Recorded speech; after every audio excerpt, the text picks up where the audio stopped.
Bonjour à tous, j'espère que vous allez bien. On se retrouve pour le brief du lundi 24 mai 2021. Alors aujourd'hui on parlera du Bitcoin bien entendu. Bon, au final il s'est pas passé grand chose, on est clairement dans un range, on l'avait identifié la semaine dernière. On va parler un petit peu pour savoir quand est-ce qu'on aura enfin, pardon, quand est-ce qu'on saura qu'un range est mature pour une résolution ou non. Voilà, c'est plus français, c'est plus clair, donc pour l'instant le range n'est pas mature pour résoudre je pense. Je vous dirai pourquoi, on parlera de tout ça, on parlera bien entendu des altcoins, hein, qui pour certains ont fait nouveau plus bas, on verra ce qu'il en est. On parlera d'order flow, un petit peu de sentiment de marché, j'utiliserai Exochart, c'est un autre outil que j'utilisais avant, bon maintenant il y a beaucoup moins d'informations, donc je vais essayer de choper un petit compte premium pour récupérer tout ça, ça me semble très très pertinent. Alors, pour le Bitcoin, toujours dans cette phase de range qu'on avait identifiée, comme je vous disais, mettez des alertes, hein, mes alertes sont toujours actives ici. Personnellement j'étais en petit week-end donc j'ai complètement lâché les écrans, j'ai pas suivi ce qui s'est passé, donc j'avais aucune alerte qui sonnait, je regarderai pas l'écran quoi, je regardais pas l'écran, je regarderai pas mon téléphone ou les prix puisque ça m'intéresse pas en fait. Ce qui se passe dans un range, c'est du vent, c'est du vent, c'est clairement du vent. On s'amuse entre les deux bornes et lorsqu'on a une résolution, donc à ce moment-là, quand une de mes alertes sonnera, à ce moment-là, je me dirai ok, il y a une résolution du range qui est potentiellement en cours et à ce moment-là, ça m'intéressera de suivre le cours. Mais pour le moment, honnêtement, ça ne m'intéresse plus de suivre le cours du Bitcoin ici, tant qu'on est dans ce range. Donc je dis pas qu'il n'y a pas de trade à prendre, les trades on en avait parlé, hein, un trade qui était très très simple. Acheter justement cette zone de rechargement ou le bas du range, poser un stop dessous, donc soit juste sous le creux ou si vous voulez vous couvrir un petit peu plus sous ce creux ici. Donc la précédente, enfin, idéalement sous ce creux également, idéalement sous le précédent bottom, très très bon stop à venir placer, qui peut être évident pour certains, mais pour moi qui montrera vraiment que si cette zone cède, qu'on commence à aller dessous cette zone, ça montrera qu'il y a vraiment un intérêt de venir bouffer les gros qui sont venus acheter ici, et donc probablement pour récupérer plus bas, ou peut-être du 21 000 $ par exemple. Okay. Ça j'y reviendrai après quand je parlerai du Bitcoin en weekly. Mais pour le moment, oui c'est un range, et comment savoir quand est-ce qu'on est dans un range mature qu'il est prêt à céder, quand le sentiment le montre. Et donc, quand vous avez de la peur sur le bas du range, ça montre qu'il n'est pas prêt à résoudre, on n'est pas prêt d'avoir une résolution de celui-ci, parce que les gens ont peur. Justement, les gens ont peur sur le bas du range. Et tant que les gens ont peur, c'est un sentiment qui est normal. C'est-à-dire que les gens sont censés avoir peur sur le bas du range, ils sont censés avoir peur de voir ça. Pour le coup, une résolution baissière, c'est normal d'avoir peur quand les prix se dirigent ici, hein, que le marché puisse avoir peur, et donc de voir ça tout simplement. Vous pouvez avoir peur d'avoir ça, mais justement, si la peur est présente, c'est que c'est bon signe, ça montre que le range n'est pas mature pour céder. Et à contrario, si on vient ici sur les résistances, que le sentiment redevient très optimiste, que ça y est, on voit partout un petit peu, ça y est, on va résoudre le range à la hausse, on va s'en sortir, etc. Non plus. Ça montrera non plus qu'on n'a pas un range mature, et il sera très très probable d'avoir également, pour le coup, un rejet du range et donc un retour vers le bas ou de refaire mumuse au sein du range. A contrario, si on vient ici que les gens sont si on revient ici que les gens sont extrêmement bulles, disent ça y est on va pouvoir recharger, etc., probablement qu'on aura une résolution baissière et à ce moment là une accélération baissière du prix, tout comme si on vient ici et que les gens hop mince oups bon je veux supprimer ce que je veux supprimer, ça veut pas, ok. Si les gens ici ont extrêmement peur, qu'on vient ici, se disent... les gens n'ont pas peur. Si les gens ici vraiment veulent shorter le marché, se disent ok, il faut shorter, etc., c'est une bonne opportunité de short, à ce moment-là, on se dira quoi ? Le range est mature pour résoudre et on ira chercher plus haut. Ok. Donc ça, c'est un petit peu pour l'analyse vraiment très court terme du range, hein. Au sein du range, on peut voir que hier, on avait instauré ce petit M sur le momentum qui n'était pas divergent, si je dis pas de bêtises, pas de divergence, non. Donc il montre qu'on a eu un petit retour de bears côté momentum ici, donc à 14h hier, hop, donc proche d'ici, donc au final il y a eu le bottom juste derrière, donc faites attention pour l'instant, on a un momentum qui est toujours baissier sur du 4h pour le coup. Donc ça ne montre pas une résolution de range imminente, hein. Ça veut pas dire ça y est, on va se diriger aujourd'hui au niveau des résistances, on va les casser du tout. Ça veut simplement dire que pour l'instant, faites très très attention, ce marché peut continuer de consolider sur le bas du range pour tenter de retrouver un momentum intéressant. Donc ce qu'on voudrait voir en 4 heures, c'est un retour de momentum intéressant, donc de revenir péter ici, tout simplement. Pour se dire ça y est, on retrouve un momentum intéressant en 4 heures. Pour l'instant, c'est pas le cas. En 1 heure, sur du plus court terme, c'est différent. Ou justement, donc ça je vais le supprimer, hop. Sur du court terme, hier on a eu les petits W qui se sont montrés, donc déjà des petites divergences qui montraient que les vendeurs perdaient de force sur le mouvement baissier, donc c'est pour ça qu'on a le petit rebond à l'heure actuelle, et également ici cette petite divergence qui s'est construite, donc juste ici, qui montre également qu'on a retrouvé un momentum bullish ici en 1 heure, hein. On fait un nouveau sommet également ici pour le moment, donc ça a bien été fait, donc on a un momentum qui est assez bullish ici en 1 heure, donc on pourrait dire qu'on peut poursuivre également le rebond, donc se diriger peu à peu vers les résistances. Mais quoi qu'il en soit, ici ça reste un range, et il n'y a rien à se dire de plus. En cas de résolution haussière du range, je vous avais montré les objectifs. Pour moi, c'est la zone de rechargement de short de ce mouvement précédent. Donc entre les 48 500$ et les 53 400$, à noter ici. Voilà, c'est bien là.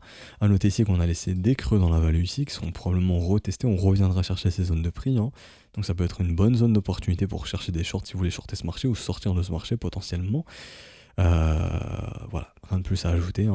Pour l'instant, la dynamique est toujours baissière ici en weekly. Tout ce qui revient dans les zones de rechargement de short sont d'excellentes opportunités pour shorter le marché ou sortir du marché si vous le souhaitez, tout simplement. Ça, j'y reviendrai après en weekly. Donc ça, c'est pour le court terme. Si on a une résolution baissière, le marché ira probablement plus bas. Donc on peut imaginer des targets de continuation à B égale CD, comme ceci. Donc là, ça va ramener extrêmement bas. Donc je dis pas qu'on ira chercher ces targets absolument. Mais pour le coup, ici, une target de continuation, ça nous ramènerait dans les 13 800. Et je dis pas qu'on va y aller, je dis juste qu'en cas de résolution baissière, c'est un objectif qui peut être totalement réaliste. À noter en échelle mensuelle ici. Et juste ici, hop, qu'on n'est jamais venu faire, donc je vais retirer tous les schémas, qu'on n'est jamais venu faire pour le moment, le retour sur la ligne de coup du gros W mensuel qui est exactement sur les 13 008. Donc ça pourrait faire sens de revenir chercher ces 13 008. Et je dis pas qu'on va le faire, bien entendu, je dis juste que ça ferait sens d'y venir, que c'est un niveau à noter, donc c'est un excellent niveau pour acheter du Bitcoin tout simplement. Alors, ici je vais passer en weekly, on va voir un petit peu plus la charte. Alors ici, le M-Top, structure de retournement de marché, c'est confirmé depuis le 10 mai 2021, il n'y a pas de souci là-dessus. Le premier arrêt pour moi, maintenant on peut parler d'enfoncement ici, il n'y a aucun problème, à part si on le regagne comme ça et qu'on se remet à consolider, à ce moment-là on se dirait que ça c'était un piège, mais dans l'état actuel, pour moi ce premier arrêt, les bulls montrent que clairement ils l'ont perdu, même si on regarde en daily, pour ma part ici, c'est pas trop enfin, c'est plus mal barré pour les bulls que les bears tout simplement. Donc si on n'a pas de consolidation ici très rapidement, qu'on se remet à le regagner pour consolider comme ça, pour moi on aura toujours une résolution baissière, donc un marché qui passe définitivement d'un marché en tendance à un marché en range, donc un Bitcoin qui pourrait mettre des mois avant de retrouver un nouveau sommet. Pas des années, je pense pas honnêtement, si vous voulez mon avis personnel. Je pense que le dollar index nous aiguillera pas mal là-dessus. C'est ici la charte. Mince, ouais, ma charte. Voilà. Pour ma part, si on a un dollar index qui s'enfonce et qui vient casser ses bottoms, enfin son bottom ici des 88 points, et avaler son WUCLI, pour moi, ça sera annonciateur d'un Bitcoin qui, pour le coup, comment dirais-je, d'un marché crypto qui pourrait redécouvrir de nouveaux sommets très rapidement. Je le pense sincèrement, pour moi, ça serait vraiment ça le signal. À noter également ici, oui, j'en parlais avec les élèves que le gold généralement est l'un des premiers à pumper quand le dollar index mange une claque. Par exemple ici on regarde depuis mai 2020, on prend mai 2020 ici, le gold a fait son rallye, ok, donc grosso modo voilà, fin mai 2020 jusque juillet 2020, fin juillet, le gold a fait son rallye pendant que le bitcoin lui consolidait. Ici on prend le mois de mai, Bitcoin s'est mis à consolider, n'a pas fait grand chose ici, jusqu'en juillet 2020, jusqu'à ce que le gold fasse son top. Le gold a fait son top, qui s'est remis à repartir Bitcoin. À l'heure actuelle, c'est la même chose. Le dollar index baisse, le Bitcoin, bon ici pour le coup, baisse, donc le Bitcoin ne fait pas grand chose, en tout cas le Bitcoin n'est pas haussier ici, sur ce mouvement, qui part pour le moment, le gold et le dollar index qui chute. Donc généralement, on a d'abord le gold et le silver, qui sont des assets qui sont dont les capitaux entrent, ensuite ça se déverse généralement dans les cryptos et dans les indices et dans les actions. Donc si le dollar index continue de chuter, on pourrait dire que ça pourrait être bénéfique dans un premier temps pour le gold, qui pourrait s'offrir un nouveau sommet. Quand le gold aura trouvé son sommet, potentiellement, l'argent qui retournera dans les cryptos. Et du coup, le Bitcoin qui pourrait repartir, tout simplement, et donc refaire de nouveaux sommets, potentiellement. Et donc ce qu'on aimerait voir, c'est de la consolidation et voir un bottom se poser. Ok, donc là, je retourne en weekly. Si on enfonce ce bottom ici, c'est-à-dire que si vous voyez le Bitcoin retourner, résoudre vers le bas son range, pour moi, on aura probablement un Bitcoin. Donc là, je prends le précédent mouvement. Un Bitcoin qui viendra se diriger très très probablement déjà dans ces zones de creux. Donc là, on voit que c'est la dernière zone qui est maintenue. Donc la zone ici d'échange qui maintient le Bitcoin, donc le précédent support. Donc ce support cède tout simplement et on se dirige vers la prochaine zone où on a eu du travail. Donc ici et ici. Donc grosso modo, pour ma part, je pense que réellement, si on a un enfoncement ici du plus bas, on se dirigera entre les 20, dans un premier temps, entre les 21 000 et les 23 000. Donc dans cette zone, donc dans la zone de rechargement. Si on vient dans cette zone de rechargement, c'est une excellente opportunité pour acheter et recharger en Bitcoin. La smart money le fera très très probablement dans cette zone. Ok, tout ce qui vient en gros ici, c'est excellent pour l'investissement. Et ce qu'on aimerait voir, c'est un bottom qui se pose assez rapidement pour que le Bitcoin puisse repartir et faire de nouveaux sommets. Pour ma part, je le répète, si on a un dollar index qui s'effondre, un dollar index qui confirme une dynamique baissière sur le long terme, Pour moi, ça ne peut qu'être bullish pour les cryptos, la valeur refuge et les indices et les actions, puisque le cash va dégager ailleurs. S'il sort du dollar, ça va être pour aller ailleurs. Et donc à ce moment-là, je pense que le Bitcoin reverra un nouveau sommet très rapidement. Maintenant, le tout, c'est de savoir si le bottom a été trouvé ici et si on va se mettre d'ores et déjà à consolider pour repartir par la suite, ou si ce marché aura besoin de faire un dernier mouvement de capitulation pour consolider plus bas, proposer des prix plus attractifs pour consolider et repartir par la suite. Mais je pense clairement pas qu'on va se manger ici un cycle, enfin je pense vraiment pas que Bitcoin va attendre plus de 3 ans pour faire un nouveau sommet. Je pense que Bitcoin le fera assez rapidement, peut-être un an et demi maximum, même moins. Ça se trouve à l'automne on aura fait un nouveau sommet, mais voilà, je pense pas qu'on va être dans un scénario typique de 2017 où le marché va mettre des plombes avant de retrouver un nouveau sommet, puisque ce qui change comparé à 2017 pour le coup, c'est qu'en 2017, on avait un dollar index qui, pour le coup, était haussier. C'est-à-dire un dollar index qui avait posé un bottom et qui était haussier. Je vous montre ça rapidement.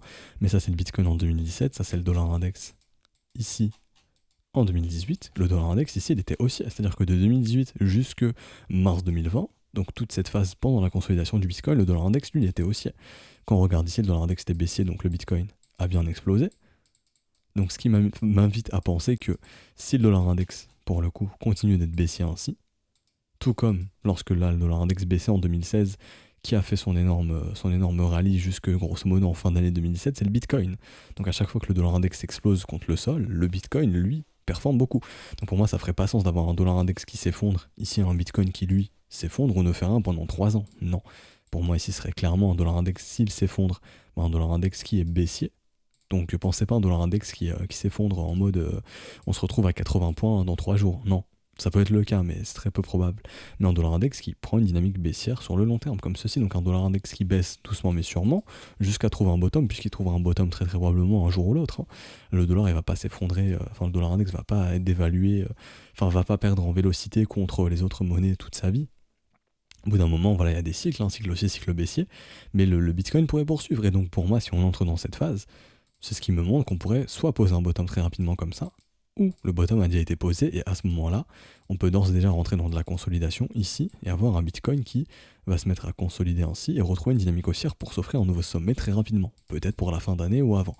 Donc vraiment surveiller un petit peu, pour ma part, vraiment le dollar index c'est vraiment surveiller quoi qu'il arrive, et il donnera pas mal de directions, en tout cas il pourra nous permettre en tout cas de savoir si on entre réellement dans un cycle baissier qui peut durer plusieurs années, ou si on est juste dans une petite phase baissière comme ce fut le cas en 2013, je vous montre ça rapidement, juste ici. Où en 2013 on a eu justement le même cas, donc un énorme check-out où le marché ici a fait son sommet. Donc je vous montre ça le 13 avril, en avril 2013, et où on a fait un nouveau sommet juste ici quelques mois après en octobre 2013, donc il a fallu 6 mois ici. 6 mois pour faire un nouveau sommet, ce qui est très acceptable. 196 jours, simplement 28 semaines, la moitié d'une année, grosso modo 6 mois, 6-7 mois.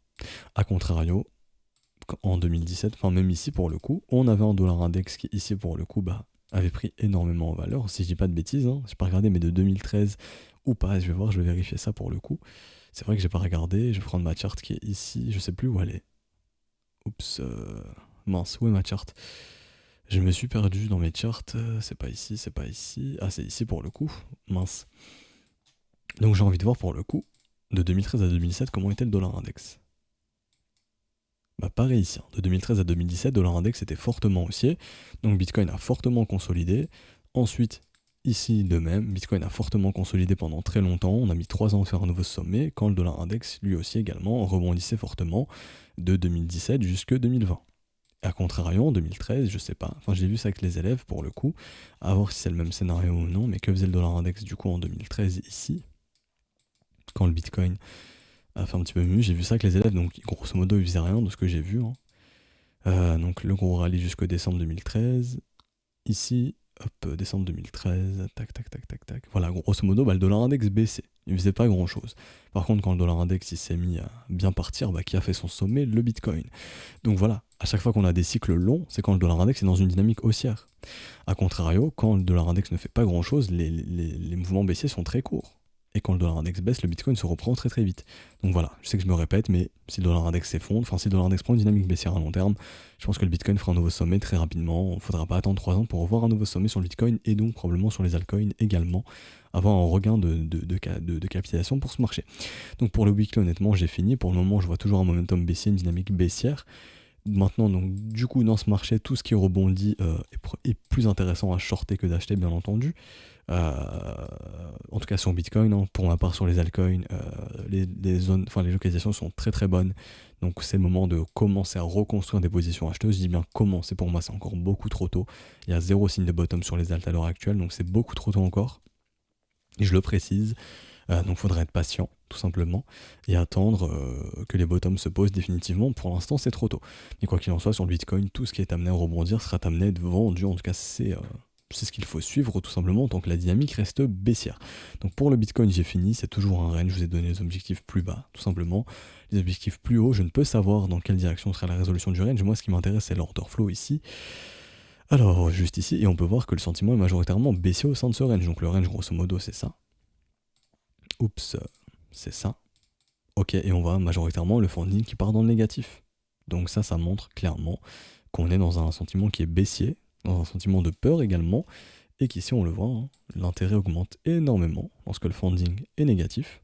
Donc ça montre vraiment qu'il y a beaucoup de gens qui sont probablement en train de shorter ce marché. Et donc c'est bon signe, c'est-à-dire que la liquidité peut s'accumuler au nord et qu'à ce moment-là, on pourrait avoir une résolution haussière. En tout cas, des informations que j'ai sous les yeux, quand je vois le funding, je me dis plus qu'on est dans un sentiment de peur que dans un sentiment qui est bullish. Et donc à ce moment-là, c'est c'est plus positif pour ma part, pour le Bitcoin, que ce n'est négatif au sein de ce range. Ça ne veut pas dire que, allez, on va avoir la résolution obligatoirement, mais en tout cas, voilà. On peut être dans un objectif de bloquer un maximum de vendeurs pour avoir le rebond par la suite. Surtout qu'on a un intérêt qui se met à fortement augmenter ici avec des intérêts, enfin avec des fundings négatifs. C'est assez bon signe. Alors pour le Bitcoin, j'ai fini. Je vais parler des spreads très rapidement. Je vais parler du RSI en daily. Le RSI pourrait montrer des petits signes de survie, en tout cas des petits signes de retour bullish. 6W prend forme sur le momentum, ce serait très très intéressant. Maintenant on est très très loin, on est encore très très loin d'être sorti d'affaires honnêtement, hein. Il y a encore beaucoup de choses à faire, il y a encore beaucoup de chemin à faire. Comme dans les cours j'explique dans les élèves, ce qui est très intéressant c'est les trendlines sur le momentum. Et ce qu'on veut voir généralement c'est des cassures de l'autre côté, ok, sur le momentum. Donc voilà, je vous trace toutes les trendlines qu'on peut y voir. Ici, enfin il y en a tellement, il y en a encore plein, il y a encore celle-ci par exemple, enfin, il y a plein de trendlines, mais il y a encore beaucoup de chemin à parcourir pour casser les trendlines, hein, et se remettre à avoir du W de l'autre côté pour retrouver un momentum bullish. C'est la même chose en weekly. Je passe en weekly, donc là c'est plus un momentum sur le moyen long terme, hein. Alors, depuis que le momentum ici fait des M, c'était clairement un momentum baissier, ok. Donc d'abord la consolidation, ce que vous expliquez souvent. Donc d'abord, quand les M se forment sur le momentum, on consolide et ensuite on voit si on est prêt à avoir une résolution baissière ou non. Ok. Et à ce moment-là, oui. Pour le coup, sortie de range par le bas, le M-top, donc à ce moment-là, oui. Momentum complètement baissier et un marché du coup qui reprend une dynamique baissière. Donc d'abord, les divergences, on range et ensuite le marché se retourne. Donc là, ça a bien été le cas ici. Et donc pour l'instant, on voit clairement un momentum qui continue de faire des M. Ici, il n'y a toujours aucun W, hein. Certains pourront se dire ça c'est un W, mais non, pour confirmer un W. Il faut vraiment la cassure ici, ça c'est pas un W, c'est encore un M, hein. Donc le M ici, qui montrait clairement un momentum toujours baissier, pour l'instant c'est toujours le cas. Donc ce que vous pouvez faire, c'est tracer vos trendlines comme ceci, et vous dire tant qu'on évolue sous la trendline ici du RSI, on est toujours dans un momentum qui est baissier. Ok, donc vous pouvez faire ça avec toutes les trendlines que vous voyez, par exemple celle-ci. Donc pour le coup, même ça, on aimerait bien avoir une cassure avec un W de l'autre côté. Si on fait ça, on se dira, ah, c'est pas mal, on reprend un momentum qui est très intéressant. Également si on fait ça. Mais pour le moment, momentum toujours ici, dans les mains des vendeurs. Donc faites très très attention ici. Je repasse en daily, ça j'en parlerai demain pour le coup. Je voulais juste parler d'ExoCharts. Oui, sur le bas du range, ici très rapidement, on voit que les gros niveaux de liquidité se trouvent ici sur le bottom, entre les 33 300 et les 31 100. Donc tant que ces prix sont maintenus, tant que cette zone grosso modo, je peux dessiner ou pas ici. Malheureusement on dirait que non, enfin de mémoire je peux mais je ne sais plus où c'est, mais grosso modo ici on voit bien que on a clairement les gros, enfin en tout cas ceux qui sont venus poser ce bottom sont venus le poser là où leur liquidité, enfin là où leurs ordres ont été exécutés, c'est sur ce niveau grosso modo des 31 200, je vais y arriver, et des 33 300. Donc cette grosse zone ici qui devrait être défendue. Tout comme les vendeurs qui short ce range sont massivement présents sur le niveau des 39 500 et des 41 700. Donc tout ce qui est ici, c'est vendeurs. Donc tout ce qui est ici, les bears vont tout faire, les gros. Là, on a un combat pour ma part entre de gros portefeuilles qui sont bulls et de gros portefeuilles qui sont bears. Donc ça, c'est on verra qui gagne entre les gros. Mais ici, pour ma part, on voit clairement qu'en gros la liquidité acheteuse se trouve ici, donc les gros qui ont posé ce bottom l'ont fait ici, vont tout faire pour défendre cette zone, et les vendeurs vont tout faire pour défendre cette zone juste ici. Ok. Alors, je pense que pour le Bitcoin c'est fait. Je vais juste parler des spreads très rapidement, donc les spreads se trouvent juste ici. Hop, donc les spreads se trouvent ici. Pour le moment, toujours pas de retour de demande. Si les W prennent forme sur les spreads, ce sera très très intéressant. Ça montrera qu'on a un retour de la demande et à ce moment-là, ça pourrait donner le signal pour avoir une résolution de range. Ok. Et à ce moment-là, pour faire un rallye, donc simplement se retrouver dans la zone de rechargement de short. Pour l'instant, ce n'est pas le cas. On n'a toujours pas l'information que ce marché est prêt à reprendre une demande croissante. Ok. Donc le sentiment a bien été nettoyé. Ça, c'était un sentiment qui était très positif, très très bullish. 6 000, 7 000 dollars de spread, c'est très très bullish. A contrario, pour l'instant, le spread est proche des 200 dollars. Donc là, c'est pour vous dire que le sentiment a totalement été nettoyé. On pourrait totalement aller chercher des spreads négatifs comme ceci. Là, ça traduirait un sentiment très très baissier, très très pessimiste. Et ça serait encore plus bullish pour poser un bottom. Tout comme on peut instaurer du W d'ores et déjà ici, pour le coup, et simplement retrouver des spreads très très intéressants, donc un retour de demande. Ce que je voulais vous montrer également, là c'est le prix du Bitcoin, à noter également que les spreads pour le moment n'accompagnent plus les prix. Donc ça aussi c'est très très puissant. Ça peut montrer aussi, hop, je voulais pas mettre ça, je voulais mettre une flèche. Je vais retirer ça, je vais mettre une petite flèche, ça peut montrer aussi en gros l'offre n'accompagne plus ce mouvement baissier, ok, et qu'à ce moment-là on est peut-être dans de l'accumulation cachée. Pourquoi ma flèche ne s'affiche pas? Non, je voulais faire ça. Qu'on est probablement dans une petite accumulation cachée et donc que le marché pourrait se retourner par la suite. Ok, mais pour l'instant, ça c'est pas encore présent. Il faudrait vraiment que le W puisse se former. Pour l'instant, c'est pas le cas. Ok. Donc si jamais c'est le cas que le W se forme, ça montrerait vraiment qu'on n'accompagne plus le mouvement baissier ici et qu'il se passe clairement quelque chose. Et donc ce quelque chose, c'est que la demande revient peu à peu, mais de façon cachée. C'est-à-dire qu'on accumule tranquillement et ensuite les prix suivront par la suite. Alors, ici les AL, très rapidement. Ethereum qui a tenté de résoudre son range par le bas, mais pas de résolution puisque c'était en week-end et donc les institutions ne sont pas là. Et donc on n'a pas résolu, on est venu chercher un petit peu de liquidité, donc tout simplement pas de résolution baissière de ce range. A contrario, on est venu en zone de rechargement ici légèrement le ratio doré, donc en très bon prix. Est-ce que le bottom a été trouvé ici? Je le dis techniquement non, tout comme sur Bitcoin, parce que techniquement on a un bottom court terme non plus pour le moment, je voulais le préciser, mais non. Ethereum de même. A contrario, sur Ethereum on a un momentum qui accumule les divergences ici. Là vraiment c'est en train de s'accumuler, donc on reprend un momentum qui est très très bullish ici pour le coup. Là vraiment il y a de nombreuses divs, hein. Enfin pour le coup celle-ci non, mais celle-ci oui. Nombreuses divergences ici, ça c'est très très bon signe. Ça va montrer qu'on va être prêt à consolider et à tenter de poser un bottom. Consolider, ça veut pas dire on pose un bottom obligatoirement, ça veut juste dire on consolide comme ceci, ensuite on voit si on pose un bottom. Si on consolide comme ceci, donc on consolide et on a un mouvement baissier, donc une poursuite baissière, ou si on consolide et on a un retour de mouvement haussier. Je le dis, donc là je repose mes alertes, hein. Elles ont sonné, du coup Ethereum intéressé, mais bon, ça a été avalé. Enfin, on n'a pas eu une résolution, ça a été une petite chasse au stop, donc je remets ici mes alertes pour le coup. Sur Ethereum, on attendra de voir la résolution. Donc pour Ether, pour le moment, toujours une dynamique baissière ici sur du 4 heures. Hein, et donc toujours un mouvement baissier sur Ether, aucun signe qui nous indique que ce mouvement baissier est fini. On peut tracer une petite trendline qui nous indiquera quand est-ce que le momentum pourra reverse, donc pourra se retourner. Pour l'instant, tant qu'on évolue sous cette trendline, donc je vais en tracer une ou deux comme ceci, ça montrera clairement qu'on a ici un momentum qui est baissier. Donc ce qu'on aimerait, c'est voir des cassures comme ceci et des W de l'autre côté qui à ce moment-là remontrera un momentum haussier. Pour l'instant, c'est pas le cas. On a toujours, en tout cas ici, avec les concepts de trendline, un momentum qui est baissier. Donc c'est très bien d'avoir des divergences haussières et aussi des cassures de trendline avec des W de l'autre côté, ce serait très très puissant. À noter que pour tout investisseur rationnel, la zone de rechargement est une excellente zone d'investissement. C'est pour ça aussi que lors des précédentes semaines et des précédents mois, vous m'entendiez dire c'est trop tard pour investir sur Ethereum. En tout cas, un investisseur rationnel ne le fera pas ici, mais il tracera sa zone de rechargement, il sera patient. Maintenant, on commence à entrer dans ces zones de rechargement. Donc ici, entre les 1700 et les 1000 et les 900 dollars, hein, ça c'est une bonne zone d'investissement. La zone de rechargement est une bonne zone d'investissement. Tout ce qui est plus haut, ce n'est pas intéressant pour un investisseur. Donc comme je disais, vous êtes plus dans un environnement pour les traders de continuation, mais pas pour les investisseurs. Pour les investisseurs, c'est trop tard, c'est trop vertical. Donc il s'est passé quoi? Bon bah ici le gros mouvement baissier, est-ce que c'était prévisible ici ce gros mouvement baissier? Non, c'est parce qu'on a ce mouvement aurait pu rester encore vertical très longtemps, mais un marché ne reste jamais vertical toute sa vie. On a toujours le retour du bâton. Rappelez-vous, je le disais aussi dans les briefs, pensez aussi à Newton, la gravité. Vous jetez une pomme vers le haut, elle redescendra vers le bas. Bah, les marchés, c'est la même chose. Vous les jetez très fort vers le haut, ils redescendront aussi très fort vers le bas. Donc là, c'est fortement accéléré. Bah, la réciproque, c'est la même chose, c'est-à-dire le gros mouvement baissier comme ceci. Et donc les zones de rechargement sont d'excellentes opportunités. Et donc tout ce qui revient sur Ether, grosso modo, hein, pour un investisseur entre les 1700 et les 900 dollars, c'est très très intéressant. Et je dis pas qu'on ira à 900, mais un petit tour en zone de rechargement, ça peut être toujours très intéressant. Il y a des petits creux. Ici, au niveau du volume profile, on voit des zones qui peuvent demander à être retestées. Donc, grosso modo, entre les 1006 et les 1300, et donc beaucoup plus pessimiste ici entre du 700 dollars et du 1000 dollars.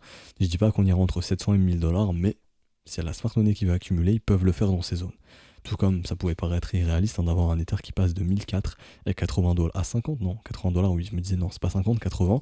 Bah là, ça pourrait être le même cas, un Ether qui passe de 4000 à 700 serait complètement pas fou. Et je dis pas qu'on va y aller encore une fois. Et je dis juste que ce sont de bonnes localisations et que sur un gros mouvement de capitulation, on pourrait y aller. Je dis bien, on pourrait y aller. Ok.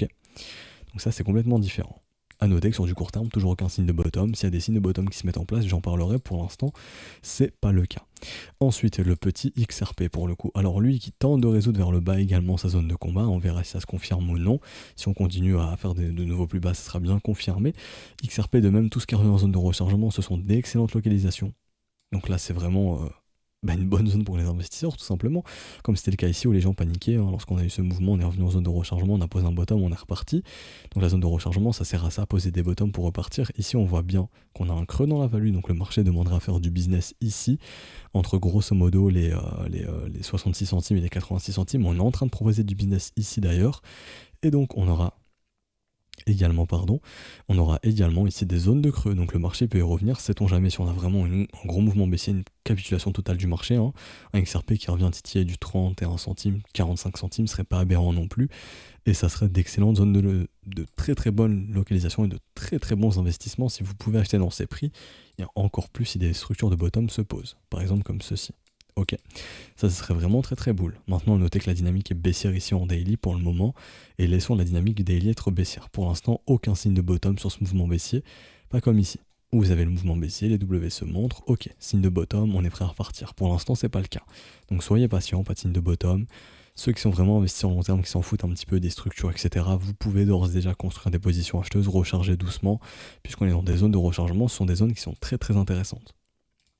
Ici, Litecoin de même. Litecoin regagne une zone de rechargement à long terme, donc entre les 108 dollars et les 165 dollars, zone très très intéressante. On est de nouveau dans la zone de rechargement long terme, donc ça c'est aussi une opportunité en or, honnêtement, en tout cas d'un point de vue localisation. Maintenant en daily, si vous êtes plus patient, pour moi ce qu'il faudra attendre également, c'est de nouvelles structures comme ceci qui montrent qu'on a réellement un bottom de marché, comme ce fut le cas précédemment, où le marché montre qu'il est prêt justement à retrouver une phase haussière, une dynamique haussière, comme c'est le cas ici, les W se montrent, ok, on reprend une dynamique haussière. On n'a jamais un marché qui se retourne avec un gros V-bottom comme ceci, on n'a jamais, par exemple ici, le V, non, ça casse et on fait un nouveau plus bas derrière. A contrario, ici, les W se posent, à ce moment-là, oui, le beau rallye, jusqu'à ce que les M se remontrent, et là, un nouveau mouvement baissier. Et pour le coup, ici, à nouveau, les structures se montrent, on est prêt à retrouver un mouvement haussier. Ça fonctionne toujours comme ça, comme ici. On a la dynamique baissière, le marché baisse, on repose un bottom comme ceci, on repart. Vous voyez un petit peu? Donc là, c'est encore trop tôt, à mon humble avis. Les localisations sont bonnes, donc les prix sont très très attractifs, mais c'est encore trop tôt pour montrer des signes de bottom. Donc vous pourriez peut-être avoir des prix plus intéressants ou avoir de meilleures entrées. Et donc ici sur EGLD, et je terminerai avec EGLD, on entre en zone de rechargement également. D'un point de vue momentum, pour l'instant, je vois aucun signe, quoique, à vérifier. Alors, c'est très léger, mais ça pourrait se former dans les prochaines semaines. Ouais, c'est très léger, mais ça pourrait se former. Pour l'instant, c'est trop tôt encore, donc on pourrait avoir des divergences qui se créent, ce serait très très bon signe. Mais pour l'instant, pour ma part, sur EGLD, oui, la localisation est très très bonne, donc ça, on en parlait également. Acheter un marché vertical, c'est pas la bonne chose à faire. Les zones de rechargement sont des bonnes zones d'investissement. Et ici, pour le coup, sur EGLD, on n'a aucun signe de bottom non plus, c'est-à-dire qu'on est dans une dynamique qui est baissière ici pour le moment, et on y restera toujours. Tant qu'on ne voit aucune structure de retournement, ce marché restera dans une dynamique qui est baissière. Donc ce qu'on aimerait voir également, c'est simplement ici des cassures de trendline, et ensuite des structures de l'autre côté, comme ça a été dessiné ici. À ce moment-là, quand vous verrez des W commencer à se former, vous vous direz, ok, ce marché a trouvé un bottom. Tout comme on a de gros creux dans la value ici, et jusqu'ici, grosso modo, donc cette zone et cette zone ici, on est en train de traiter cette zone ici, la prochaine, elle s'étend jusqu'à 44 dollars. Donc si jamais le marché global décide de faire un énième mouvement de capitulation, dites-vous que cet asset peut pousser jusqu'au grosso modo 44 dollars sans trop de problèmes. Et donc à ce moment-là, ce serait une excellente raison de localisation. Une excellente localisation pour investir, recharger. Mais je le répète, pour le moment, aucun signe de bottom sur EGLD. Donc pour moi, c'est encore... pour un investisseur, vraiment, je le répète, long terme, qui est là pour 3, 4, 5 années, acheter ces zones de rechargement, c'est un très bon prix. Maintenant, celui qui veut plus construire des positions en étant dans le sens du vent, comme j'aime bien dire, c'est encore trop tôt pour ça, ok? Donc on va s'arrêter ici, j'espère que ça vous aura plu. Si c'est le cas, n'hésitez pas à laisser un petit pouce bleu, à vous abonner si ce n'est pas déjà fait, à nous rejoindre sur Discord, hein, tout est dispo en description et en commentaire. Si vous voulez rejoindre l'école via le Patreon, attendez bien entendu le début du mois prochain, donc le 1er juin. Si c'est en crypto, ça change rien, vous pouvez le faire quand vous voulez, il n'y a pas de refacturation le premier, contrairement à Patreon, donc vous pouvez rejoindre quand vous voulez. Donc on se retrouve du coup nous demain matin pour une update du marché. Ciao ciao.